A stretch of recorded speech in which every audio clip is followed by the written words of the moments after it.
Hey guys, I'm Richard Fitzgerald. This is Dubai Works, where we interview the business leaders making a difference in this great city. That business with scalability was very interesting to me. I like building something that has legacy.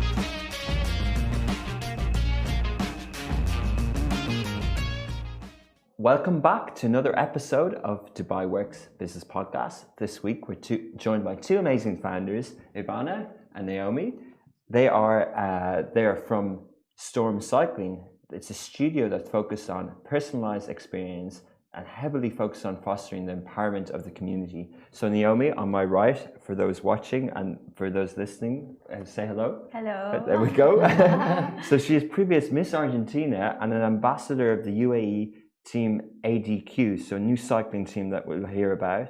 Her involvement includes supporting the first female World Tour cycling team in the UAE, and is also a certified plant-based nutritionist. Interesting. Yes. Great. And Ivana, a serial entrepreneur who's previously founded a fashion distribution company, O-Style Distribution. Yes. She was also awarded the best female instructor of the UAE. Amazing. And in 2018, and it's not only a business mind behind Storm, she's also a master instructor. So for those listening, can we hear your voice so we differentiate? Yes, I was just saying that it sounds a little bit rough, but I spent my life basically screaming at people. So if we're listening to a podcast, they'll be able to tell one's an Argentinian accent, one's a horse accent. Yes. Cool. Good morning. Welcome. Good morning. Thank you for having us. Tell us about Storm. How did it come about? Well, how did it come about, Nick? Storm was born because we saw a gap in the market. And in that moment, actually, like in a moment of my life where I discovered cycling, that I met also Ivana.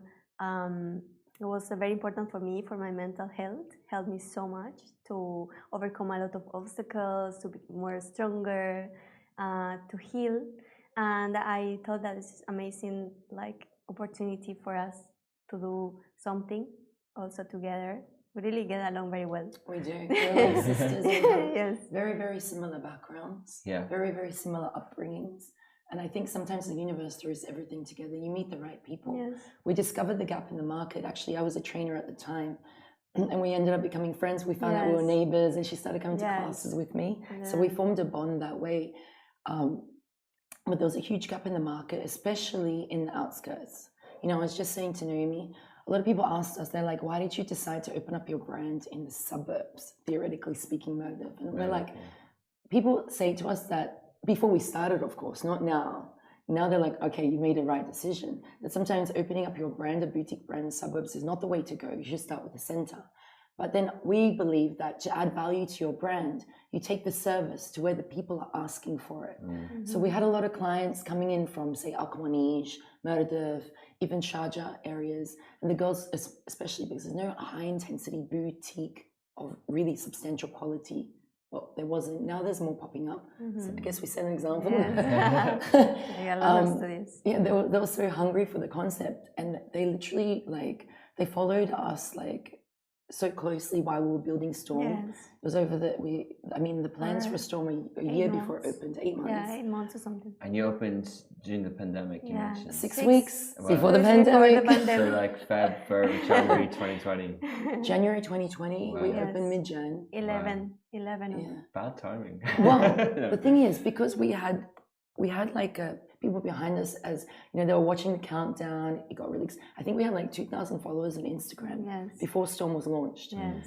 And so when we actually opened Storm, it was like a Boxing Day sale in the UK. They were breaking down not breaking down the doors, but we had a wait list. Yes. And on top of the wait list, girls would come and sit on the bench. To wait if someone canceled or did not show up, so they can jump into the class. So, it was incredible. What ended up happening was we built such a strong community within 6 weeks that when the pandemic hit, and by the way, it was 2 days before the pandemic, Naomi and I were like, it's going to happen. It's going to happen. Yeah. We felt it. Yeah. We started recording, right, Naomi? Yes. We started recording virtual classes. Oh, wow. You pivoted really quickly. Yeah, in 48 hours, the bikes were out. We already had, I think, 7 videos under our belt. And today, how many do we have? Yeah, 150, but all of our clients, they rent the bikes. Yeah. And we did not have enough bikes. We had to purchase 20 more bikes. From So they took the bikes to yeah. their homes Yes. during the pandemic. Yes, they Wow. were renting the bikes. They were getting our packages online, and actually, we really grow like so much during the pandemic that helped us a lot in so many ways, different ways. So you because you were in that sort of entrepreneurial mindset that you were ready to kind of pivot. We quickly. make decisions very quickly. Yeah. It's Naomi and I. We don't, because we started with a very small team. We had a safe team, like everybody's jobs were safe. It was really amazing. We got able to take care of our staff. Accountability was huge because there's only like not a few of us, there's us, and then we had like 2 operations. We had a couple of other staff, you know. The accountability was like, okay, everybody sit down at the table today. What's going on? What are the communications from the clients? What do we need to do? Decisions were made very quick. Actually, we're the first cycling studio in the Middle East to go virtual. And we did not know how to do it. In the beginning, we were like, okay, we will go virtual. We don't, we just decided and then we did it, you know. Did you have anything like, so let's just take a step back. So you meet, you're not out in Al Qudra, you meet in a cycling studio, you become friends, and you're like, this is great, but I can see how to do things better. Yes. And so what was the first concept for Storm? Is it how many bikes? Like talk through like boutique. What was it's boutique? The smaller, the better. Okay. Understand what you're doing very clearly. A lot of people are like, don't you want to add boxing? Don't you want to add bar, Pilates? Like, but we don't understand that. Exactly. So what's the product? The product is a high quality cycling, soulful experience. Yes. Heart and soul. So even when we hire instructors, we don't look at people with PTs and this and that. We don't really care. Actually, the original way to audition is to look at performance on the stage and the personality. If you look at Soul Cycle's original format, some trained by Soul Cycle standards. Yeah. They look for performers, singers, actors, dancers, because they have resilience. They're able to get on the stage when you don't feel like it. Yeah. You know, and Latifa said in the podcast, you need to get on that stage when you're not in the mood, when you're sad. I mean, I've had information like death of a friend delivered, and all the clients already clipped in. There's no one to cover. Oh dear. The class is full. You got to drop it. We say that there's a curtain. We have a theatrical curtain. Actually, it's acoustic curtain. Once the curtain closed, everything is off in your own world. Yeah. You have a social responsibility to deliver the best. We have a saying at Storm like about excellence. Yeah. What is it? We strive towards excellence. Yeah. No perfection. No So perfection. what actually we lead by example. So this is why we don't want to make something that we don't know about. We just know very well cycling. And this is why we focus on that. We focus on the mental health. It's a 45 minutes of a cycling class to the rhythm of the music in a dark room where you can focus on yourself, where you have an intention of the day. Every day is different. And then there is a small meditation, like active meditation. When you close your eyes, you write. And then it's like an amazing experience. We also took that experience then later on when the pandemic was like not still going on, but kind of when we had no restrictions in terms of operational studios and etc. We took it to address. We were the first ones doing an stunning, amazing experience. C'est la vie. C'est la vie in front of the Burj Khalifa. Like we did it for actually Dubai 30 by 30. And then from then we took a longer period with address for a few months in downtown. And then we just different things. So we took this indoor experience to the outdoor experience. Like we adapt our business to different many ways.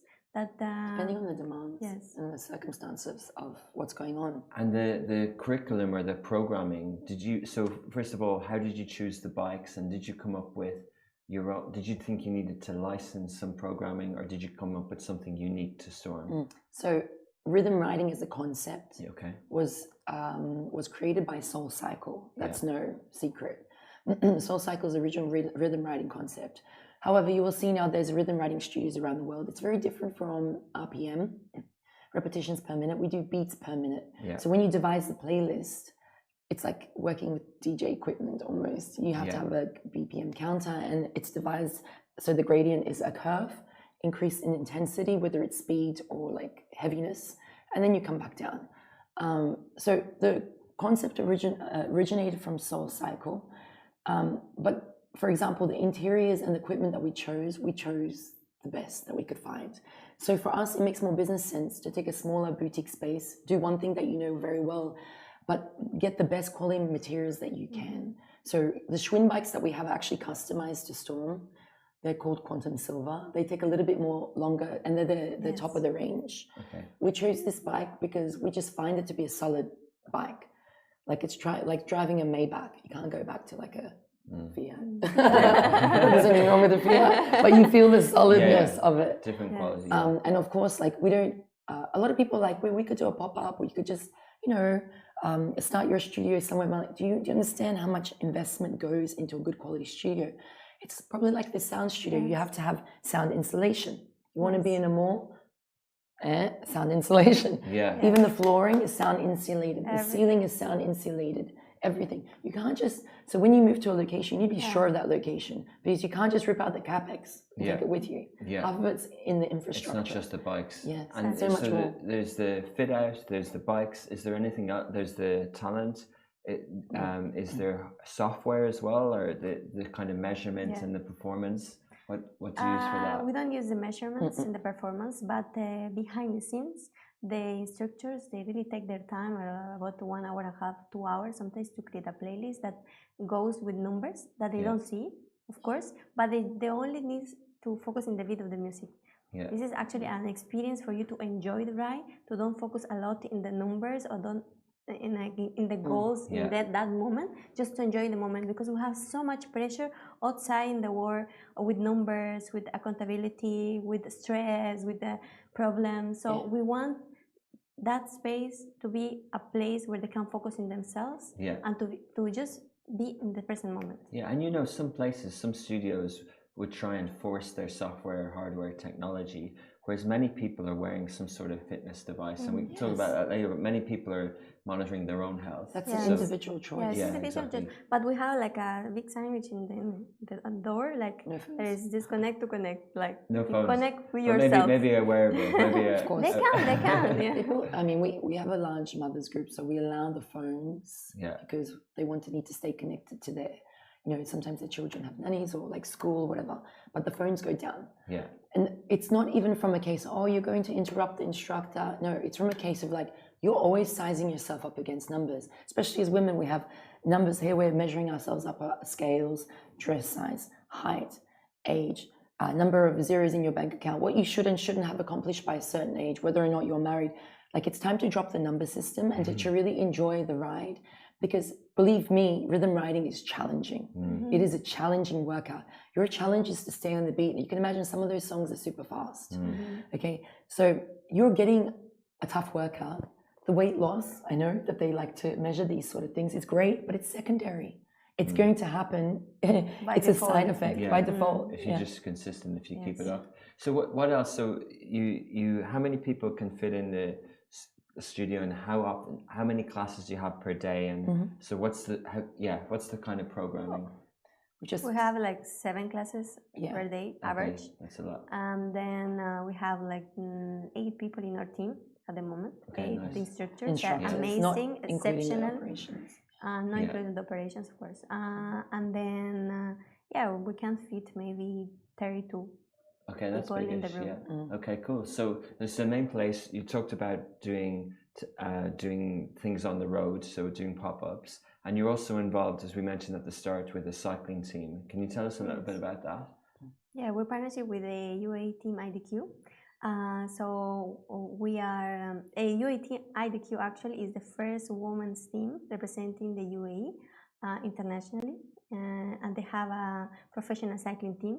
It's like the Team Emirates is the male one, and the ADQ is the female one. The female one. Brilliant. And it's the first Emirati representing the UAE also is Safija Al Sayed. Okay. We're so proud of Safija and all her accomplishments. Amazing. And actually 2 days ago, we just had an event in Abu Dhabi also. She spoke at the spoke. Forbes event. Forbes event. Amazing. The International Women's Day. Yeah, International Women's Day. We did that ride also. So basically, we are doing all the indoor cycling, also with the UA team IDQ to inspire the community and inspire all of these women and the community in general to move. And to keep the mental health strong. Yes, Yeah. to Because there's always a exercise. message delivered during the ride and the meditation. Exactly. Yeah. And is the studio for females only? No. But no, it's got a around the female. world. Around the world, 80% Yeah. of Of the rhythm riders yes, are the rhythm female. riders are Okay. female. Okay. So it's not Sense. depends of the area or something. Yeah. It's just That's interesting. But on that topic, I do have to say that because when we established Storm in Merdif, there was no other high intensity sort of boutique studios for women. This is why it really took off there. So no, Storm is not female only. However, we have the majority of women's only classes in that particular location for that reason. Yeah. And so let's talk a little bit about both of your backgrounds. How did you get into this? Ivana, you talked that you're a serial entrepreneur and you were in the lifestyle fitness space. So what's your background and what's your business background? Okay, so previous to Storm, I had a fashion distribution company. Yeah. So nothing to do with sport at all. Yeah. I've always loved working with people. However, it's a completely different atmosphere in the way that I always say with sport, what you put in is exactly what you get out. When you have the opportunity to make human connections, you really bring purpose to yourself and to also the people that you're engaging with. Fashion, on the other hand, has a lot of external factors. Politics, what's trending, who likes who. People have the ability to change their mind. They like the next thing. So with fashion, it's always, you have this, and not that it's wrong, but perhaps it wasn't like the industry for me, because I found so much more purpose back from giving with people and engaging them. You know, like when you're helping someone internally and mentally, this is an everlasting effect. You know, seasons change, clothing changes. Yeah. You know, the environment around fashion changes, budgets change. So that also affects your business. And during the time that I had the fashion distribution company, there was a fashion recession going on in Australia. So basically that meant in Australia, we have a lot of cool homegrown brands. We never had Zara, H&M, any high street. And all of a sudden there was an emergence of high street around 2011, 2012. So the small homegrown Australian brands were being phased out, which is when I stepped in to bring them to the Middle East. Okay. So before, if you walked into any Altair store, before there was Harvey Nichols, followed by Bloomingdale's, and then of course Al Shire Group you have in Saudi and Kuwait as well. Yeah. Harvey Nichols. So at that given time, there was no Australian brands at contemporary price points. So this is what I did. It was great. So you were there and you came with them, or you were here and you I imported Australian brands. Okay. I had a showroom here. Yeah. And then buyers would either pass by before they went to Europe or they would be here. And I mean, I enjoyed it while it lasted, but I didn't find it fulfilling. So I left that industry. I actually became an instructor for another brand, whereas I was introduced to rhythm riding. And then we saw the gap in the market. Naomi and I became acquainted.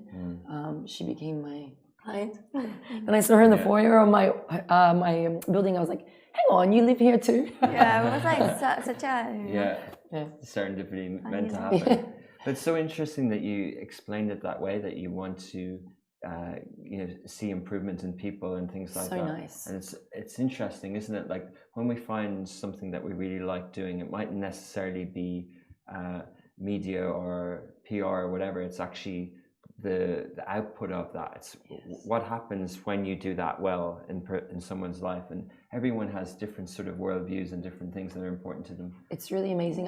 When I started instructing, you'd have classes where people seem really blank, but it's because they have things going on, actually. Because I'm an empathic person, I would want to connect with them, and I used to take it personally. But then I would get a message after class going, you have no idea I'm going on, this is happening to me at home at the moment. And those few words that you gave me during the Soulful, they helped me so much, you know? Yeah. So it was a really beautiful feeling. You feel finally I'm doing something that feels like it has purpose. You know the Maslow's hierarchy of needs? You have physiological at the bottom, psychological, and then you make your way up. Maslow's hierarchy of needs, at the top you have self-actualization.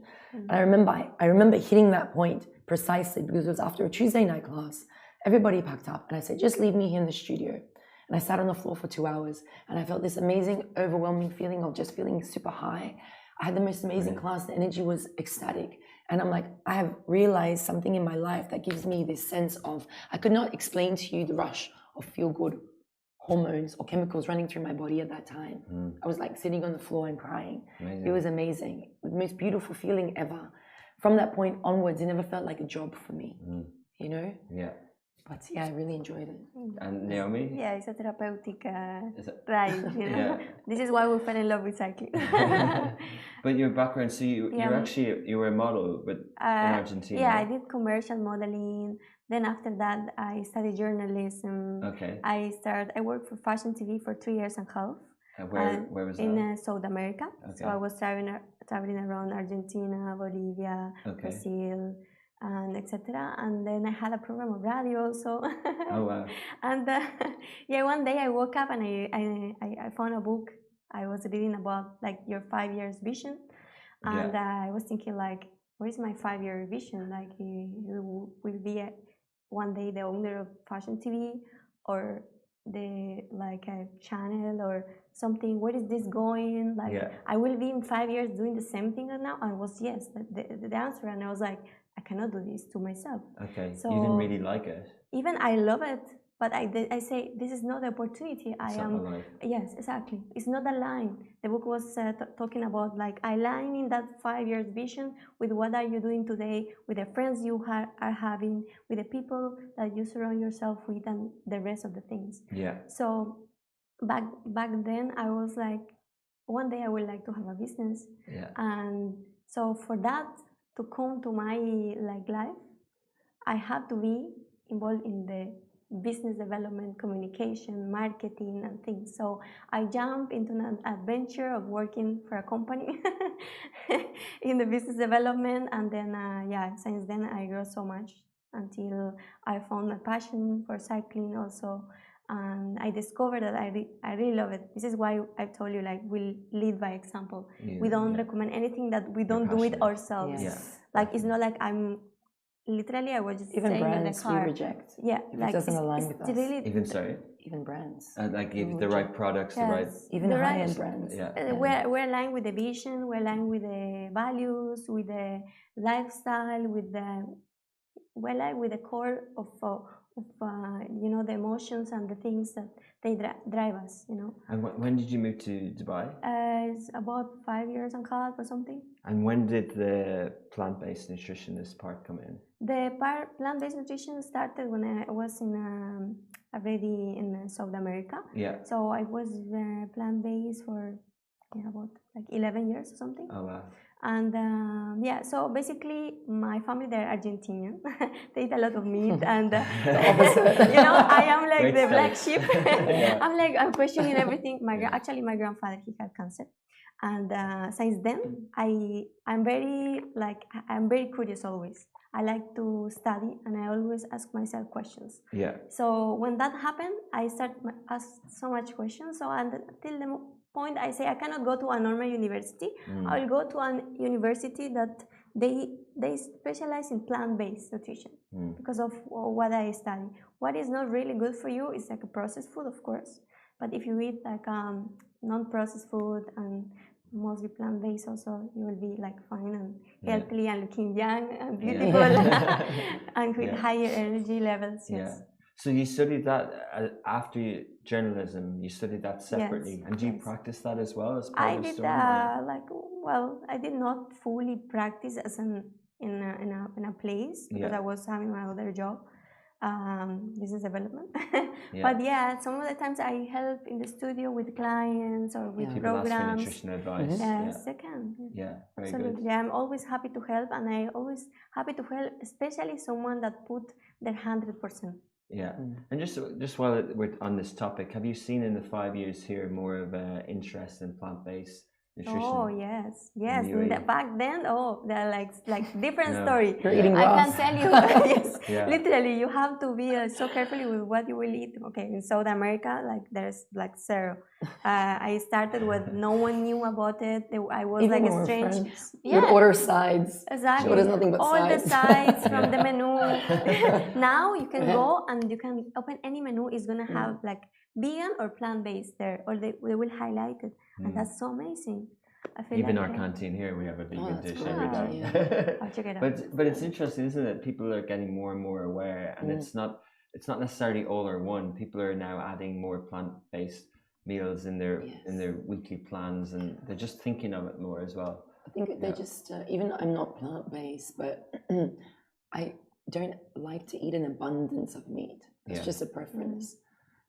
But yeah, there's many different ways you can tackle it. I think whole foods, like Naomi said, is a really good idea. Yeah, nutritional food and diet. Interesting. So can you talk a little bit about your business plan? You were setting up a fitness studio in Dubai, and it's competitive, right? There's a lot of them. So how did you approach that, and what do you think of the industry here? Industry is amazing, a lot of options. Yeah. And I guess for that reason, you need to be very mindful and very understanding of what your USP is in comparison to your competitors. You'll encounter direct and indirect competitors, and there's a lot of different aspects to opening up the business. I mean, your unique selling point, your location, your target market, your investment, how you use that investment, how you distribute it, your marketing. Yes, exactly. And what is the core of your business, what you are really promoting? So we really focus on mental health in the therapeutic aspect of the workout, in improving the mindset, knowing numbers, knowing losing weight, because this is a side effect, as we say as before. But in what benefit or what value we are bringing to the community actually. We don't lose sight of that. So you'll see, and Naomi and I were discussing it many times, you'll see the most successful brands in the world, they don't waver from what their unique center, core value is. It is so easy to become distracted nowadays as a small business. You're like, okay, well, my competitor's going on sale. I should go on sale. We don't do that. We don't do that. You will not see that storm. You don't compromise the quality. No. Even if it meant changing things that the external will not see, we don't compromise that at all. So the main thing is we were saying, people, when you understand your unique core value, people that align with that will come to you. It is a boutique concept. Not everybody's going to align with that. That is okay. That's also okay. As long as you've got that strong, clear vision and that is communicated, there are going to be people from the community that want to form an association with you.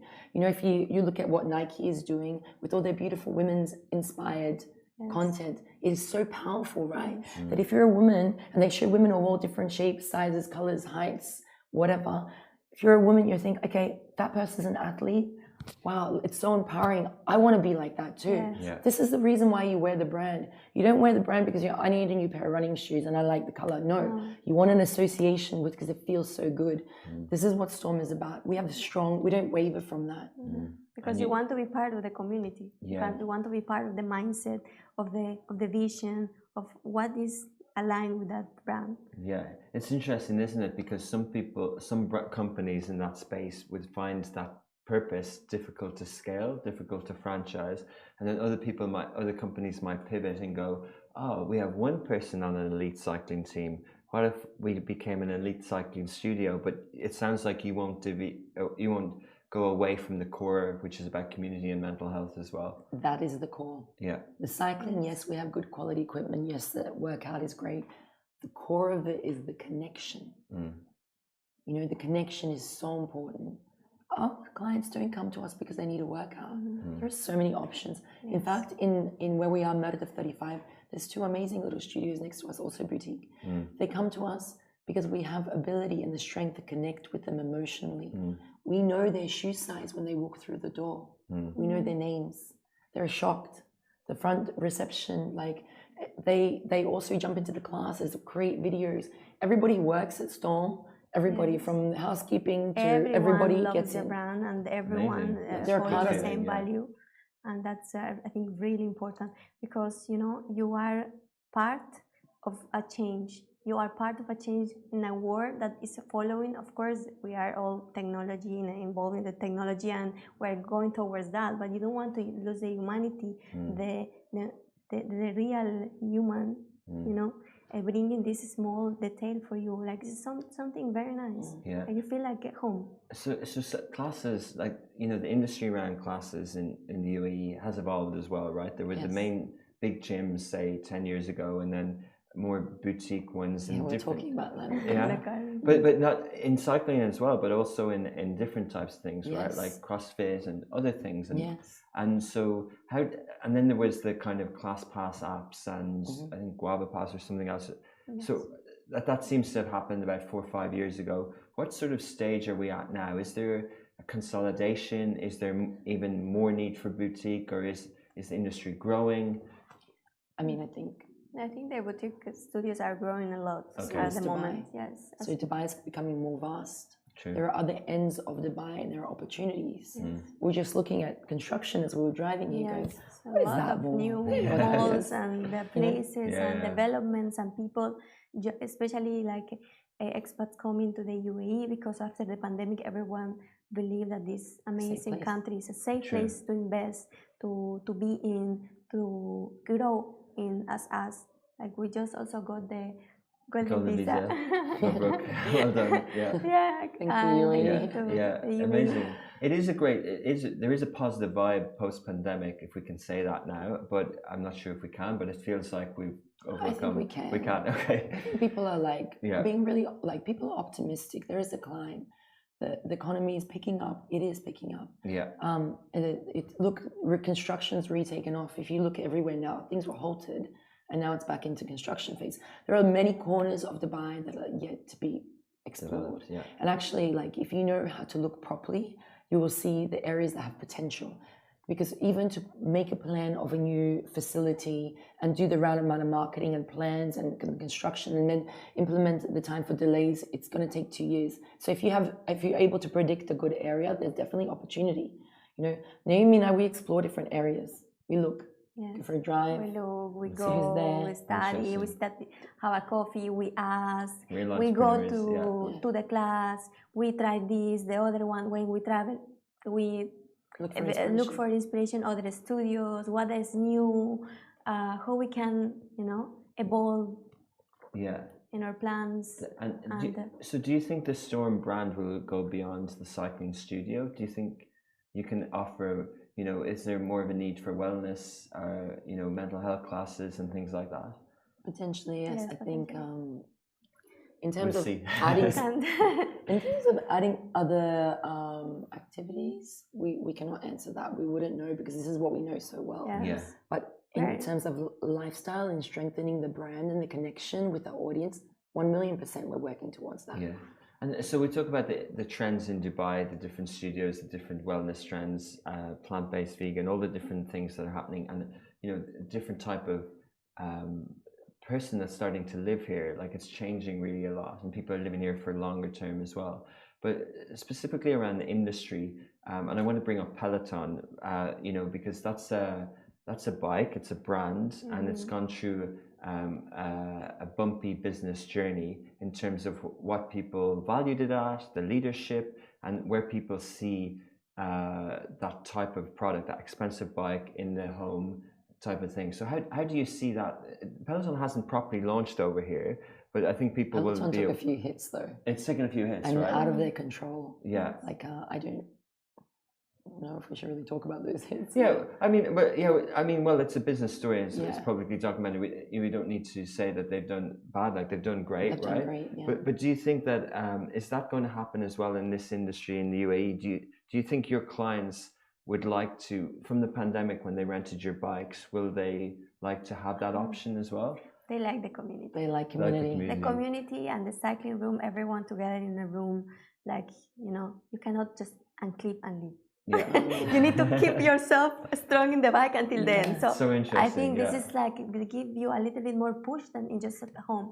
Plus, Interesting that you asked that question though, because Naomi and I, without seeing or knowing, because everything happened so quickly, we predicted that maybe it would go more of an inkling towards virtual, but no, it's back. People like we missed engagement. It's not the same as when you're shouting at me over the screen. I like when you're shouting up in my face.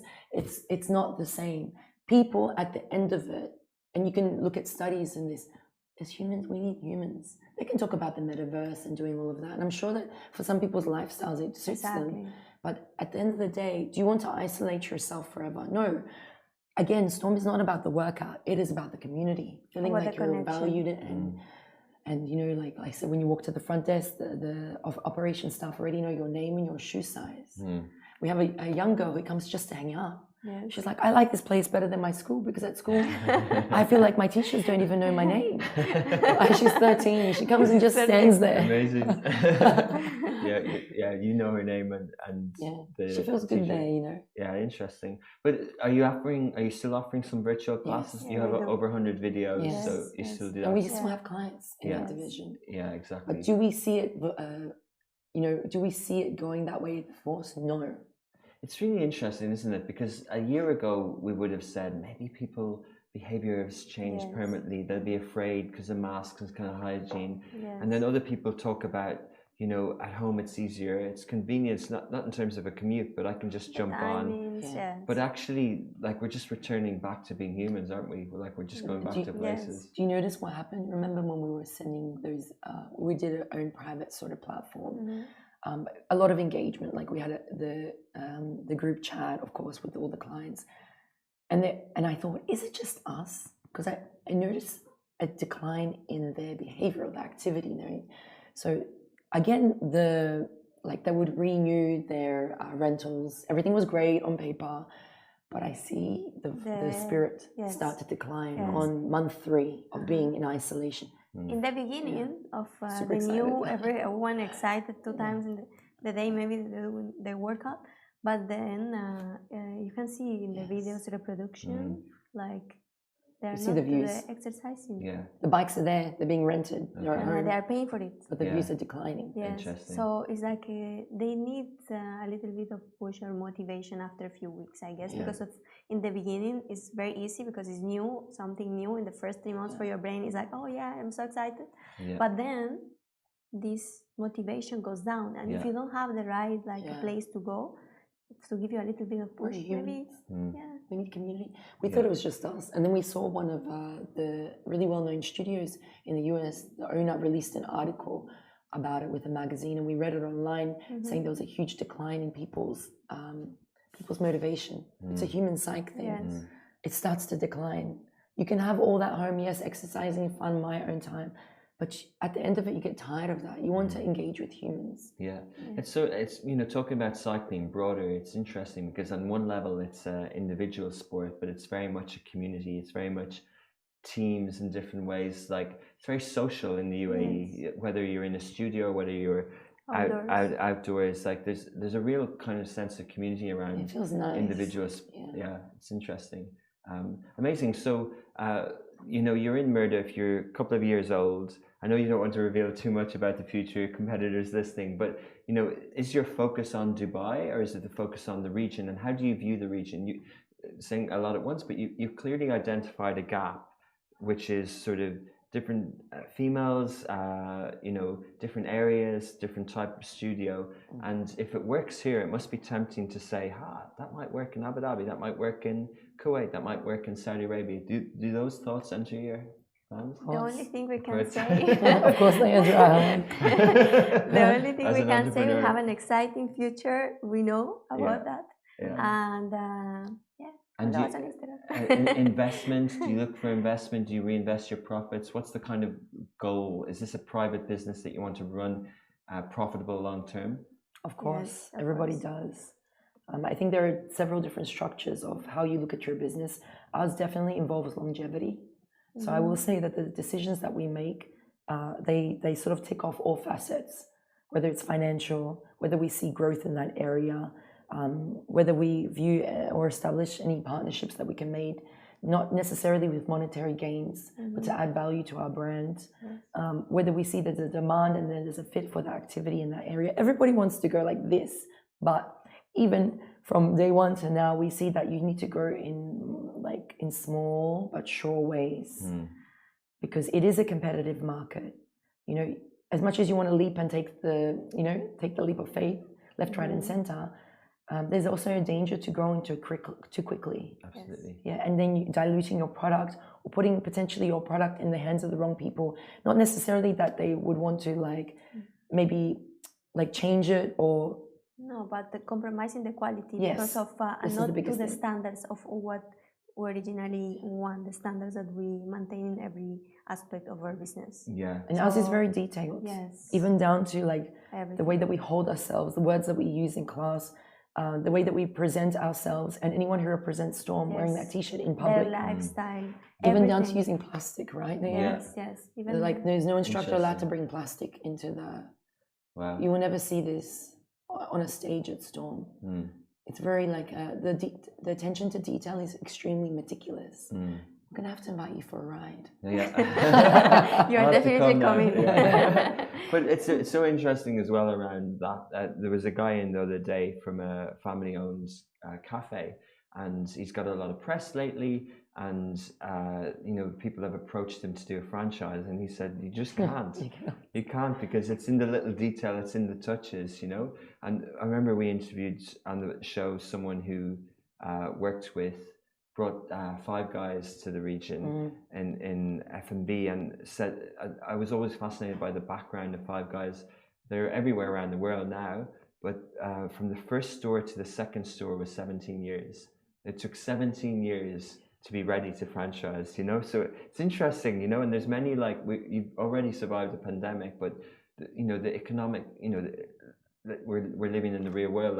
There might be inflation, there might be recessions, there might be things. There will be things that are out of our control. Totally, yeah. Yeah. And how you answer that as well is aligned with that sort of community part, because it's a lot of it's intangible and sort of a compilation of all the little pieces. Less is more. Less is more in every single way.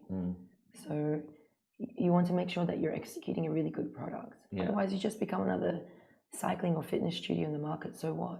Yeah. Yes. Have to be relevant. Yeah. But you want to build a meaningful business. That's the plan. Yes. It's beyond cycling. Yeah. It's an emotional involvement. It's about the community, about the people, about the how change and touch lives in the community and change their mindset. Good. Brilliant. I guess just to finish up, so kind of what next? How do people get in touch with you? And if you've never been in a cycling studio, you've never tried rhythm cycling, which class, what day of the week, what instructor should people join? We have a signature class. It's called Storm 45. Anyone can come. Storm 45 in 45 minutes, yeah. They just need to go www.stormcycling.com. You check the schedule, book your class, and then show up 15 minutes before the class. Normal fitness gear. Actually, the 15 minutes is mandatory. Yeah, okay. 15 minutes is mandatory before the class. So we help you to set up the bike. Yeah. And pick the shoes. Medical exactly. instructor wants to talk to you. The bike is adjusted to your dimensions, so to speak, your height and the length of your arm, the shoe size. A proper, nice, settling introduction, safety. If the instructor needs to make any changes to the workout slightly just for you, they will do that. We don't call people out in the class. Generally, if we see something, we'll adjust everybody together. That's the way that we are trained to do it. Stormcycling.com, or Storm Cycling on Instagram. Yes. Follow us. And you can book directly. You can chat on WhatsApp. Absolutely, we have all those facilities. Okay. It's like a concierge service for you. I'm tempted. Shoes and towel are waiting for you. Amazing. Well, lovely speaking to you both lovely this morning. To talk to you too. Thanks a lot, and we'll follow your Storm Cycling journey. Thank you. Hey guys, I'm Richard Fitzgerald. This is Dubai Works, where we interview the business leaders making a difference in this great city. That business with scalability was very interesting to me. I like building something that has legacy.